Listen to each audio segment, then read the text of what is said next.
Bonsoir, mesdames, mesdemoiselles, messieurs. Bonsoir, Nabilaï Kamara, depuis Bruxelles, cher compatriote guinéen. Alors, j'espère que vous êtes là, cher compatriote guinéen. Voilà, donc j'ai ce thème d'information alors que je viens juste programmer donc sur la politique en Guinée, cher compatriote guinéen.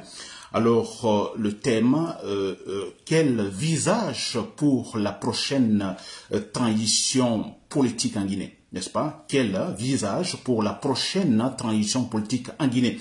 Alors, c'est le thème, effectivement, de mon direct de ce soir, cher compatriote guinéen, c'est très important, et parce que la transition, alors, de 2021, disons, 31 décembre 2024, a échoué.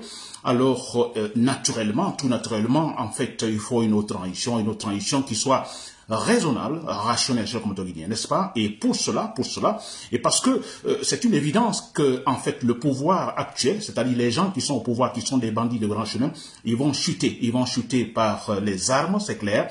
Alors, ces militaires, ces patriotes militaires qui les feront chuter, alors doivent avoir la conclusion dans la tête. Je pense que maintenant même, ils ont la conclusion dans la tête. Bon, peut-être il faut en fait faire un rappel. N'est-ce pas? Il faut faire un rappel pour que ces gens-là qui vont renverser ce bandit Mamadi Doumbouya au pouvoir, alors qu'ils aient une certaine conclusion dans la tête, cher compatriote guinéen. C'est ce que je vais parler dans, disons, ce direct maintenant, cher compatriote guinéen. N'est-ce pas? Nabilaï Kamara depuis Bruxelles. Très bien. Alors, avant d'attaquer ce thème proprement dit, je vais vous parler de ce monsieur. C'est un Fodé Yansane. Je ne sais pas si vous voyez. Fodé Yansane, n'est-ce pas? Alors, sûrement, vous l'avez écouté, j'ai même partagé l'une de ces vidéos, n'est-ce pas? Une partie de ces discours que j'ai trouvé beaucoup plus objective, n'est-ce pas? Quand il, en fait, va dans le même sens que moi, c'est-à-dire que Mamadi Doumbouya doit tomber militairement. Alors, regardez bien, c'est Fodé Yansane. Alors, ce Fodé Yansane, il habite au Canada. Alors, dans ses discours, il dit qu'il est, en fait, il a un parti politique. Au Canada aussi, on peut lire sur sa page TikTok où il dit au Canada d'avoir, en fait, qu'il participe activement aux activités politiques au Canada. Il est souvent, en fait, invité dans certaines émissions parlant de la démocratie. Alors, je vais parler de ce Fodé Yansane. Franchement, je suis d'accord avec lui dans certains points, c'est-à-dire que là, c'est logique. J'ai dit qu'on n'a pas besoin d'aller dans une classe de sciences politiques pour le prévoir. C'est-à-dire que Mamadi Doumbouya doit être terrassé par les armes. Je l'ai dit, par les armes. Ça, sur ce point, on est d'accord. C'est pourquoi d'ailleurs, j'ai partagé certaines de ces vidéos sur mon profil Facebook. Je suis contre personne, je suis pour l'objectivité, n'est-ce pas? Alors, si vous parlez objectivement et vous dites la vérité, je vais parler de vous. Je ne cherche pas des ennemis. Je ne cherche à casser personne. Non, à détruire personne. Jamais. N'est-ce pas? Très bien. Alors, ce Fodé Yansane, dans son discours, d'un côté, il dit Mamadi Doumbouya doit dégager par les armes, il donne des conseils fermes à Mamadi Doumbouya, alors comme je le fais d'ailleurs, alors qu'il va se faire abattre, vous comprenez, militairement. Ça, je suis d'accord avec lui. Mais d'un autre côté, nous entendons ce monsieur multiplier, en fait, un autre discours, n'est-ce pas? Alors, moi, ça m'étonne, ce monsieur qui habite au Canada. Alors, il habite au Canada, ne sais pas qu'il a un parti politique, il participe activement aux activités politiques canadiennes également. Mais ça m'étonne dans son discours. Et quand il parle de Cellou Dalein Diallo, Cellou Dalein Diallo, écoutez, c'est un leader politique, leader de l'UFDG, le premier parti politique en Guinée, un parti qui aurait gagné d'ailleurs des élections de 2010, 2015, etc., 2018. Voilà. Alors, monsieur Fodé Yansane, alors, ça m'étonne, je dis ça m'étonne, il est dans un pays qu'on appelle Canada, un pays démocratique, tradition démocratique. Alors, si vous allez au Canada, vous y étudiez, n'est-ce pas, le temps que vous y passez, étant intellectuel, alors vous apprenez beaucoup de choses, franchement. Il n'y a pas lieu de comparer Canada à la Guinée, mais je vais parler d'une personne, un citoyen guinéen, un étudiant. Vous allez au Canada, vous étudiez, vous y restez pendant 5 ans, 10 ans, 20 ans, alors vous apprenez quelque chose, surtout en démocratie. Alors, ce que je ne comprends pas de la part de monsieur Fodé Yansane, pour ceux qui, vous pouvez le chercher, Fodé Yansane, excusez-moi, alors, excusez-moi ici, voilà, Fodé Yansane. Très bien. Alors, ce que je ne comprends pas, ce monsieur dit, par exemple, que ce qu'il faut actuellement en Guinée, alors non seulement Mamadi Doumbouya doit partir, il doit dégager, mais il ajoute que les anciens premiers ministres, comme Alpha Condé le disait toujours, c'est-à-dire les questions de Sedan Diallo, il est question de Sidi Touré, Kouyaté, etc., que pour que la Guinée puisse se retrouver réellement, ces premiers ministres doivent être dégagés. En fait, tous. Il précise, il insiste sur le cas de Sedan Diallo, n'est-ce pas, que si nous voulons la paix en Guinée, si nous voulons que la politique fonctionne en Guinée, Sedan Diallo doit dire au revoir à la politique. Il doit être éliminé. En fait, il doit être totalement écarté. Là, il me déçoit, ce monsieur. Il me déçoit.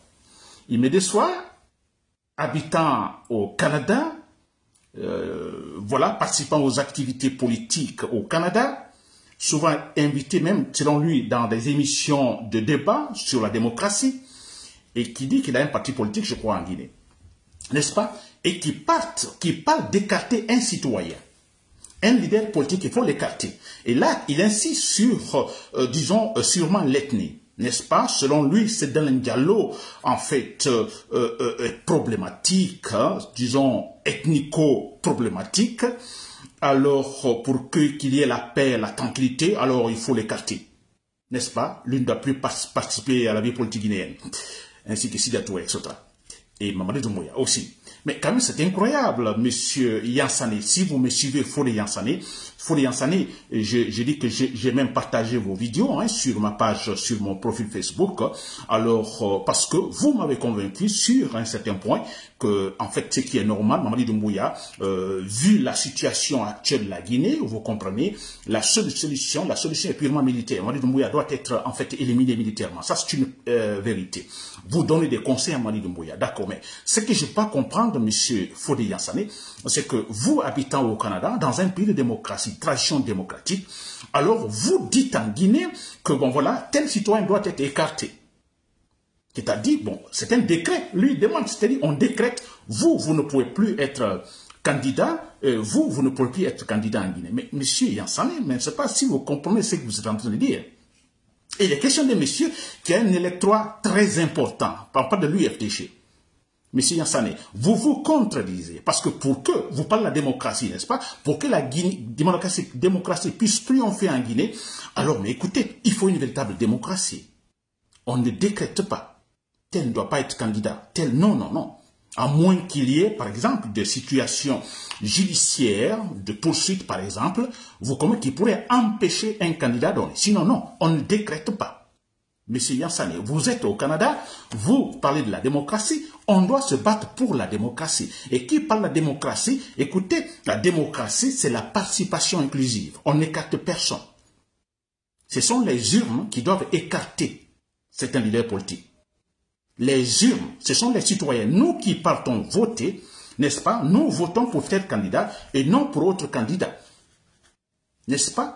C'est les urnes, s'il vous plaît, qui doivent dire à un candidat, écoutez, j'ai échoué une fois, écoutez, j'ai échoué 2 fois, 3 fois, ça va, je laisse la jeunesse ou autre candidat passer. Mais nous ne pouvons pas décréter. Yansane, finalement, je constate dans votre discours, dans votre mentalité, de l'ethnocentrisme. N'est-ce pas? Quand on est démocrate, n'est-ce pas? Vous battez pour la démocratie. Évitez l'appartenance ethnique. Évitez ça. Soyez objectifs. Seule la démocratie peut aujourd'hui résoudre le conflit politique en Guinée. Parce que je dis avec la démocratie, ici, il y a question de négocier. La démocratie fait asseoir tout le monde autour de la table, mettant la loi au-dessus de tout le monde. Seule la démocratie peut résoudre le conflit guinéen. Surtout dans un pays, disons, multipartite où il y a plusieurs, disons, ethnies. Un pays polarisé ethniquement. Seule la démocratie peut résoudre, c'est-à-dire la démocratie parce qu'elle met la loi au-dessus de tout le monde. Aucune ethnie est supérieure à l'autre. Mais je ne sais pas si vous êtes intelligent, parce que si vous vous dites qu'il faut alors décréter, par exemple, Sedan Diallo, alors nous le mettons à côté, Sidi Touré à côté, Yansana Kouyaté et autres, mais vous imaginez, ce n'est pas intelligent. Hein? Seulement comme ça, parce que vous n'aimez pas telle personne, alors nous devons l'écarter. S'il vous plaît, la Guinée aura la paix en Guinée, la tranquillité en Guinée, là, disons, je dirais, disons, la stabilité politique et sociale en Guinée quand on aura accepté d'appliquer la démocratie. La démocratie, je dis bien la démocratie avec la participation inclusive. On n'écarte personne. Et c'est comme ça qu'on se fera respecter, M. Fodé Yansani. On n'écarte pas. Tout le monde doit participer. N'est-ce pas? Tout le monde participe. Le cas de Mamadi Doumbouya, on dit qu'il ne doit pas participer parce que Mamadi Doumbouya, il a juré. Il a mis la main sur le Coran, la Bible, devant le peuple de Guinée. Il a juré scrupuleusement de respecter son engagement. Lui, il ne doit pas se présenter, oui. Mais pourquoi Seydou Diallo? Pourquoi Sidi Touré? Pourquoi Lansana Kouyaté? Mais monsieur, vous me décevez, Fodé Yansani. Combien d'années, en fait, êtes-vous déjà au Canada? Je crois plusieurs années, parce que vous participez au débat, disons, démocratique là-bas. C'est incroyable. Où avez-vous étudié, M. Fodé Yansani? Avez-vous étudié réellement? Je ne crois pas.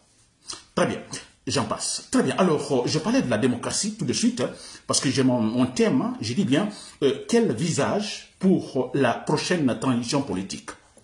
Alors, c'est très important parce que, voilà, je disais que la transition, alors, de 2021-2024 a été un échec, ça a échoué, et c'est qui, automatiquement, disons, appelle à une autre transition politique, n'est-ce pas? L'espoir que celle-là soit tout à fait rationnelle et raisonnable. Là, c'est très clair, n'est-ce pas? En m'adressant aux forces patronales, l'armée, qui feront, en fait, tomber Mamadi Doumbouya, c'est clair. Doumbouya sait que là où il est, en fait, il n'est qu'un bandit de grand sommet, tout le groupe. Confisquer le pouvoir pour rien. Je ne vois pas la raison. N'est-ce pas? Très bien. Alors, je vais pas, en fait, je vais parler également de ce qui se passe actuellement, en touchant ce thème-là, ce qui se passe actuellement au Gabon. Vous avez vu au Gabon, le président, le militaire gabonais, vous avez vu, le Gabon finit sa transition le mois de mars prochain.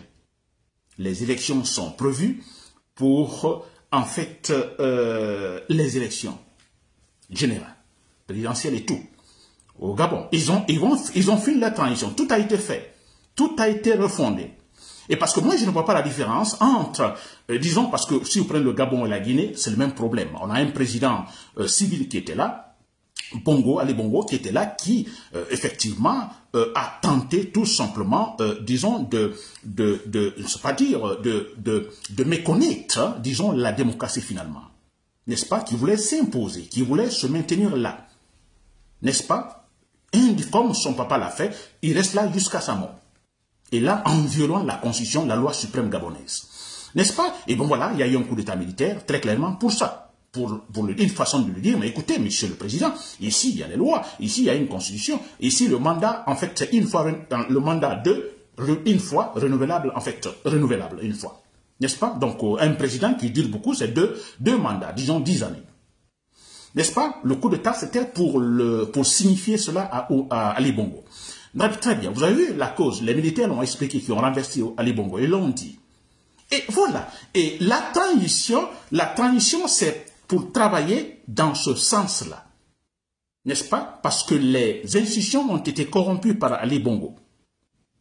Les différentes institutions, les différents pouvoirs. Je prends le pouvoir exécutif, hein, dirigé par lui-même Ali Bongo, corrompu, n'est-ce pas? Donc c'est normal, tous les ministres à sa solde, et ensuite le pouvoir judiciaire totalement corrompu par Ali Bongo, l'Assemblée totalement corrompue par Ali Bongo. Alors quand le militaire est arrivé au pouvoir, alors il faut travailler ces points-là, il faut responsabiliser ces institutions, ce qu'on appelle la transition, refonder. Il a travaillé dans ce sens, s'il vous plaît, il a responsabilisé même l'armée, et il est resté très simple, sans aucune ambition politique. Vous comprenez? Le mois de décembre, écoutez, la transition, je ne sais pas combien d'années, une année, je crois, une année, je ne pense pas 2 ans, non, mais une année, presque une année. Alors voilà le monsieur qui programme déjà les élections. N'est-ce pas? Il se fait respecter. Comme ça, on se fait respecter. Mais c'est vrai, on se fait respecter entre nous, mais se fait respecter par rapport, disons, aux Occidentaux. Parce que j'entends pas mal de propagande actuellement, que ce soit au Mali, au Niger, au Burkina Faso, vous comprenez, on parle toujours de l'Occident, n'est-ce pas? J'ai écouté le président burkinabé n'est-ce pas, c'est vrai, répondant aux provocations de Emmanuel Macron, le président français. C'est vrai, Macron, je pense que ce monsieur, il manque pas mal de choses, de l'expérience et autre chose. Parce que les discours qu'il donne, effectivement, c'est se moquer des Africains. Très bien. Alors, si nous voulons que les gens là ne se moquent pas de nous, mais tout dépend de nous, comment nous nous comportons face à nos propres lois. Si nous ne nous respectons pas, mais ils ne peuvent pas nous respecter. Prenez le Ghana. Pensez-vous qu'un pays occidental peut se moquer des Ghanéens? Non, parce qu'ils savent qu'au Ghana, en fait, il y a un comportement politique, je peux dire, similaire à celui, disons, en vigueur donc à l'Occident. C'est-à-dire la loi sur tout le monde. Ils ne peuvent pas venir se moquer des Ghanéens. Ils ne font pas, parce qu'ils disent que les Ghanéens se respectent, parce qu'ils respectent leur propre loi. N'est-ce pas? Si je me respecte, pour que les autres, mon entourage me respecte, je me respecte d'abord. Si je me respecte, c'est sûr, à 100%, les autres vont me respecter. Mais nous ne nous respectons pas. C'est vrai, donc ils ne peuvent pas nous respecter, c'est clair. Alors, je prends ce cas du Gabonais, mais voilà. Voilà ce qu'il a fait. Il respecte son engagement, il fait le travail qu'il faut réellement, n'est-ce pas? Il reconnaît des élections et il y aura un autre président. Et ce président qui viendra, il va respecter très clairement parce qu'il se dira, écoutez, c'est un militaire qui est venu donner en fait un fondement aux institutions de la République. Il s'est retiré, il a organisé des élections, il s'est retiré. Ce militaire, ce président civil qui viendra, pensez-vous, il pensera corrompre les institutions de la République gabonaise? Il ne le fera pas. Voilà, au Ghana aujourd'hui, les anciens présidents, ils se suivent. Ils sont nombreux, les anciens présidents. Là-bas, on se respecte, s'il vous plaît. Le Ghana se fait respecter. N'est-ce pas? Très bien. Alors, quand je reviens en Guinée, ça c'est pour dire Amadi Doumbouya. Alors, je reviens en Guinée. Alors, la question est, quel visage pour la prochaine transition politique? Il faut le dire.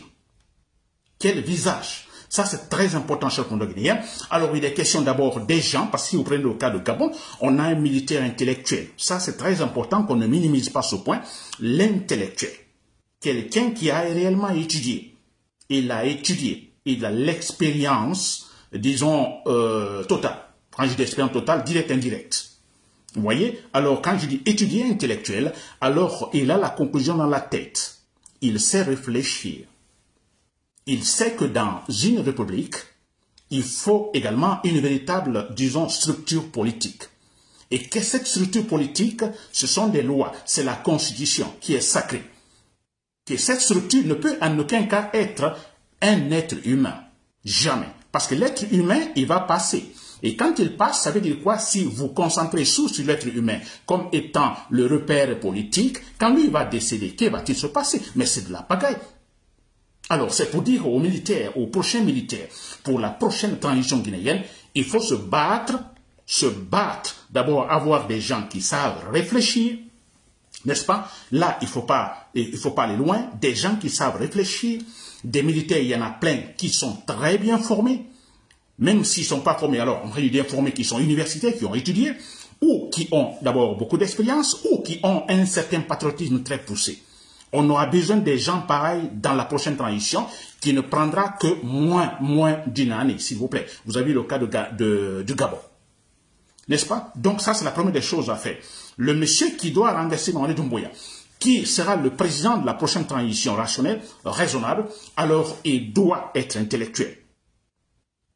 Vous les militaires, vous retrouvez, alors pour renverser Mamadi Doumbouya, entre vous, regardez très bien qui est l'intellectuel du groupe. C'est très important parce qu'on a besoin d'une transition aussi, alors qui, en fait, ait une certaine conscience politique. Nous ne voulons pas avoir des bandits au pouvoir. Même pour une transition de 6 mois, non, chers compatriotes guinéens. N'est-ce pas? Ça, c'est un point important. Et le deuxième point, pour cette prochaine transition qui sera menée par les patriotes rationnels, alors il est question, effectivement, de savoir. Ça, c'est clair et net. Le repère politique, le fondement politique, la structure politique sur des consolidés, ce sont des lois. C'est la loi suprême. N'est-ce pas? C'est la loi suprême. C'est l'armée républicaine. Une armée qui appartient à tout le monde. Une armée qui n'écoute que les lois, pas un individu. N'est-ce pas? Je veux dire par là que la structure politique sera tout simplement, ce sont des lois. Jamais un individu, parce que depuis que nous sommes indépendants, on a toujours connu cela. La structure politique, donc je ne peux même pas appeler ça la structure politique, mais disons, on se dit, bon, il faut une structure politique, mais cette structure politique, c'est qui? C'est le président de la République. Vous savez, c'est pas bon, les conséquences. Sékou Touré, d'accord, quand Sékou Touré était vivant, c'était presque un demi-dieu. C'était un demi-dieu, Sékou Touré. Avec beaucoup de mythes autour, c'est vrai. N'est-ce pas? Donc, il représentait la structure politique de la Guinée. Mais quand il est décédé, qu'est-ce s'est-il passé? Tout de suite, un coup d'État militaire. Et tout de suite, on l'oublie même. On oublie Sékou Touré. N'est-ce pas? Toute la politique qu'il a placée pendant 26 ans, tout a disparu. Qu'on croyait en fait indéboulonnable, toute la politique de Sékou Touré. C'est parti. Pourquoi ça doit partir? Parce que les Guinéens, on s'est dit, bon écoutez, alors présentons Sékou Touré comme la véritable structure politique, le repère, le fondement politique de la Guinée. Mais ça ne peut pas marcher, parce qu'il va, quand il décède, c'est quoi après? Et ce qui s'est passé.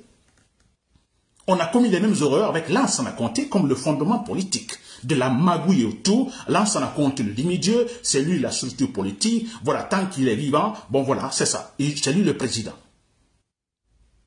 On a laissé, on n'a pas accepté, disons, de faire les structures, les lois, les fondements, la loi suprême, d'en faire la véritable structure politique donc de la Guinée. On ne l'a pas fait. On dit c'est Lansana Conté. Lansana Conté décidé, qu'est-ce qui s'est-il passé? Je suis en train de m'adresser aux forces patriotes qui vont renverser Mamadi Doumbouya, s'il vous plaît. Ça, vous devez l'avoir dans la tête comme conclusion. Lansana Conté, que s'est-il passé? Étant la structure politique, le fondement, n'est-ce pas? Alors, il est décédé. Et que s'est-il passé? Un autre coup d'État militaire. C'est vrai, Dadis est venu, il n'a pas vu en fait l'horreur, il n'a pas vu ce qu'il fallait faire pour rectifier le tir, alors il est resté dans, disons, dans ce tâtonnement et finalement, voilà, on sait comment cela s'est passé. C'est Kouba Konaté qui est venu pour la transition, alors c'est pourquoi je dis que c'est très important ce côté, l'intellectuel. Il faut un militaire qui est intellectuel, un militaire qui sait raisonner, un militaire qui réfléchit bien, un militaire qui a étudié, s'il vous plaît, il y en a plein en Guinée. Le problème de Sékouba, c'était cela. Sékouba, effectivement, il s'est retiré, mais qu'a-t-il laissé derrière? N'est-ce pas? De la pagaille, mais c'est vrai. On accuse Alpha Condé aujourd'hui d'être la barre de ce qui se passe maintenant, mais Sékouba Konaté n'a pas, en fait, n'a pas pu s'imposer. N'est-ce pas? Pour que, effectivement, l'armée soit vraiment républicaine. Pour que les juges soient vraiment responsables. Il ne l'a pas fait. Il a juste donné le pouvoir à Alpha Condé. On a vu donc dans un élan purement ethnocentriste. Vous voyez, Alpha Condé, c'est la même chose. Pensez-vous qu'Alpha Condé a étudié? Lui, il n'a pas étudié. Hein? Le plus grand faux que la Guinée ait connu, c'est Alpha Condé. Il n'a pas étudié. Je vous assure, Alpha Condé n'a pas étudié. Alpha Condé a étudié le faux. Sa personnalité, c'est de la fausseté de Dieu à la fin. Alpha Condé peut-il donner un discours de 10 phrases? Un discours de 10 phrases. Comme argumentation, peut-il donner un discours dans lequel on puisse trouver, ou dans un discours dans lequel vous pourrez constater un véritable raisonnement cohérent? Je dis bien, Alpha Condé donne un discours seulement de 10 phrases, une argumentation ou 2 argumentations. Vous ne verrez jamais un raisonnement cohérent. Il n'est pas intellectuel, il n'a pas étudié, il ne sait pas réfléchir. N'est-ce pas? Alors voilà, Mamadi Doumbouya, là, on n'en parle même pas. Donc, vous avez vu ce monsieur. Donc là, c'est le pire d'ailleurs, parlant de la formation intellectuelle. C'est encore grave. C'est pourquoi il faut le renverser. N'est-ce pas? Alors là, je m'adresse donc aux forces patronnes dans l'armée. Vous l'avez compris. Il faut placer quelqu'un à la tête. Ce soldat, ce militaire, ce capitaine ou ce général, je ne sais pas quoi, qui prend la tête, vous le savez très bien, il doit donc être intellectuel. Intellectuel, qui est sage, qui sait réfléchir, qui se fait respecter. C'est très important chez le Guinéen. Oui, c'est important parce qu'il est question, dans cette transition raisonnable, il est question de placer de manière définitive en Guinée une véritable structure politique. N'est-ce pas? Pour que nous aussi en Guinée, nous puissions connaître les anciens présidents. Les anciens présidents qui peuvent quelque part s'asseoir dans un café, prendre, voilà, chamailler ou de toute façon discuter, communiquer ou je ne sais pas quoi. nous voulons la Guinée, cette Guinée, comme ça se passe actuellement au Ghana, chers compatriotes guinéens. Pour cela, il faut ce fondement politique solide, chers compatriotes guinéens, si on n'ira nulle part. N'est-ce pas? Alors, j'ai commencé, quand je parle de visa de la prochaine transition politique, alors voilà, je vais suivre, je vais en parler, c'est vague, c'est tout un chapitre, n'est-ce pas? Je vais en parler en tout moment, mais pour ce départ, il est question, vous, chers compatriotes patrons dans l'armée, alors entre vous, vous avez des gens intellectuels. Vous avez des gens intellectuels qui savent communiquer, qui savent réfléchir, chers compatriotes guinéens. Vous pouvez en trouver, il y en a, et ensuite, vous le savez, la conclusion dans la tête, le but étant de doter la Guinée d'une véritable structure politique solide et consolidée, chers compatriotes guinéens. N'est-ce pas? Là, on se fera respecter. Maintenant, comme ça, la Guinée ne se fait pas respecter. Par aucun pays au monde, on ne se fera pas respecter. Et c'est pourquoi vous avez entendu Emmanuel Macron, facilement, en fait, il crache sur les Africains. N'est-ce pas? Mais il insulte les Africains. Macron, mais écoutez, quand les Africains, c'est un pays africain. N'est-ce pas? En Guinée, il pourrait dire la même chose, parce qu'on se respecte du moment qu'on ne respecte pas nos propres lois. Mais c'est normal que les ambassades là-bas en Guinée, pensez-vous, que pensez-vous? Mais ils nous considèrent, ces postes diplomatiques, ils nous considèrent comme des sauvages. C'est de la jungle. N'est-ce pas? Nos propres lois, nous en fait, légiférons nos propres lois, nous ne les respectons pas. On a un président qui jure sur le Coran, la Bible, n'est-ce pas, sur une charte, qui ne respecte pas cela. Vous comprenez? Ils ne peuvent pas nous respecter, chers compatriotes guinéens. Il faut en finir avec ça, chers patrons dans l'armée. C'était Nabil et Camara, depuis Pixel. Merci pour l'écoute. Bonne soirée.